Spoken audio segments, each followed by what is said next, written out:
ये मेरी कविता है समाज की उन लड़कियों के लिए जो अपने माता पिता के सपनों को चकनाचूर कर देती है। अरे घुटने घुटने चलना बेटी, खड़ी मत हो जाना तुम। अरे घुटने घुटने चलना बेटी, खड़ी मत हो जाना तुम। छोटी अच्छी लगती हो, बड़ी मत हो जाना तुम। अरे छोटी अच्छी लगती हो, बड़ी मत हो जाना तुम। जब बेटी ने घर में जन्म लिया, अरे जब बेटी ने घर में जन्म लिया, माता पिता ने उसे लक्ष्मी का रूप दिया। अरे माता पिता ने उसे लक्ष्मी का रूप दिया। साक्षात लक्ष्मी का रूप लेकर घर में आई बेटी के चलते माता पिता ने खूब खुशियां मनाई। बेटी को पढ़ाया लिखाया, बेटे से भी ज्यादा प्यार जताया। बेटी को कभी किसी चीज की कमी नहीं होने दिया। अरे यूं मानो बेटी में थी पिता की धड़कन, पिता में थी बेटी की जान। अरे यूं मानो बेटी में थी पिता की धड़कन, पिता में थी बेटी की जान। देखते ही देखते बेटी हो गई जवान। अरे देखते ही देखते बेटी हो गई जवान। और बेटी हुई जवान तो माता पिता को उसके विवाह के सपने आने लगे। माता पिता बेटी के विवाह के सपने सजोने लगे। अरे माता पिता बेटी के विवाह के सपने सजोने लगे।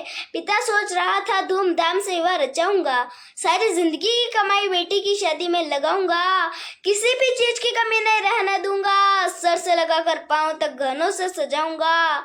माँ सोच रही थी कि यह मंगल घड़ी आएगी, मैं भी सर पर मंगल कलश उठा कर ले जाऊंगी, खूब नाचूंगी गाऊंगी, हल्दी लगाऊंगी मेरी बेटी को, चांद सा सजाऊंगी, चांद सा सजाऊंगी। पिता सोच रहा था कि बारात आएगी मेरे द्वार। अरे पिता सोच रहा था कि बारात आएगी मेरे द्वार, मैं बारातियों का स्वागत करूंगा पहना कर हार। अरे मैं बारातियों का स्वागत करूंगा पहना कर हार। अरे माँ सोच रही थी कि यह मंगल घड़ी आएगी। अरे माँ सोच रही थी कि मैं भी दामाद जी को बधाने जाऊंगी, सर पर मंगल कलश उठा कर ले जाऊंगी। अरे माँ सोच रही थी कि यह मंगल घड़ी आएगी, मैं भी सर पर मंगल कलश उठा कर ले जाऊंगी, एक दो बार दामाद जी को छकाऊंगी, फिर आरती उतार घर में लाऊंगी। अरे फिर आरती उतार घर में लाऊंगी। अरे जैसे ही 7 फेरे लिए जाएंगे, अरे जैसे ही 7 फेरे लिए जाएंगे, कन्यादान कर सबसे बड़ा पुण्य कमाएंगे। अरे कन्यादान कर सबसे बड़ा पुण्य कमाएंगे। पर दुख तो इस बात का था, अरे दुख तो इस बात का था, इस कलेजे के टुकड़े को विदाई नहीं दे पाएंगे। अरे इस कलेजे के टुकड़े को विदाई नहीं दे पाएंगे। अरे जिस बेटी को जान से भी ज्यादा प्यार किया, पल भर के लिए आंखों से दूर नहीं होने दिया, उस बेटी को अपनों से दूर कैसे कर पाएंगे। अरे उस बेटी को अपनों से दूर कैसे कर पाएंगे। यही प्रश्न दोनों माता पिता के दिल में चल रहा था। अरे यही प्रश्न दोनों माता पिता के दिल में चल रहा था। सपनों ही सपनों में यूं मानो बेटी के विदाई का दौर चल रहा था। अरे सपनों ही सपनों में यूं मानो बेटी के विदाई का दौर चल रहा था। माँ भी रो रही थी, पिता भी बेटी को बाहों में भरकर रो रहा था। अरे माँ भी रो रही थी, पिता भी बेटी को बाहों में भरकर रो रहा था। अरे जैसे ही बेटी चलकर गाड़ी में बैठने लगी, अरे जैसे ही बेटी चलकर गाड़ी में बैठने लगी, माँ चीखते ही सपनों की दुनिया से जाग गई। अरे माँ चीखते ही सपनों की दुनिया से जाग गई और माँ की आंख खुली तो माँ को पता चला कि जिस बेटी के लिए वह इतने बड़े बड़े सपने सजा रही थी, वह बेटी किसी आशिक लड़के के साथ भाग गई। अरे वह बेटी किसी आशिक लड़के के साथ भाग गई। इस सदमे को कमजोर दिल का पिता सह नहीं पाया। सुनते ही पिता को अटैक आया। अब मैं समाज में क्या मुंह दिखाऊंगा, कैसे मैं इन दुनिया वालों के सामने सर उठाकर चल पाऊंगा, कैसे मैं इन लोगों के तानों से बच पाऊंगा। इतना सोचते ही पिता ने अपने प्राणों को त्याग दिया। अरे इतना सोचते ही पिता ने अपने प्राणों को त्याग दिया। अरे जिस बेटी को जान से भी ज्यादा ही प्यार किया, उस बेटी की सिर्फ एक गलती ने अपने पिता को जीते जी मार दिया, अपने पिता को जीते जी मार दिया।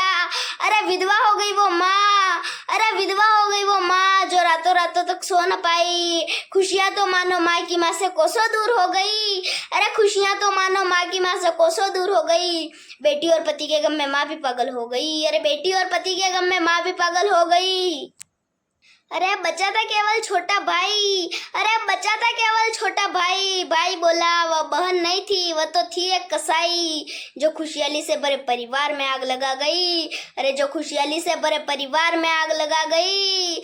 भाई ने भी माँ का खूब इलाज कराया, सारा पैसा माँ के इलाज में लगाया, पर दुर्भाग्य था उस बेटे का। अरे दुर्भाग्य था उस बेटे का, माँ का दिमाग सही नहीं हो पाया, माँ का दिमाग सही नहीं हो पाया। अरे अब न तो उसके पास पैसा न उसके पास काम, अरे अब न तो उसके पास पैसा न उसके पास काम। अरे भटकता रहा वह सुबह व शाम, अरे भटकता रहा वह सुबह व शाम, लेकिन उसे कहीं पर भी काम नहीं मिल पाया। अरे लेकिन उसे कहीं पर भी काम नहीं मिल पाया। अरे बदनसीब था वो बेटा जो अपनी माँ के लिए सिर्फ 2 वक्त की रोटी का इंतजाम तक नहीं कर पाया, इंतजाम तक नहीं कर पाया। तभी हर तरफ से परेशान होकर छोटा भाई भी एक दिन ऐसा कदम उठा गया कि चलती ट्रेन के आगे कूदकर छोटा भाई भी अपनी जान दे गया।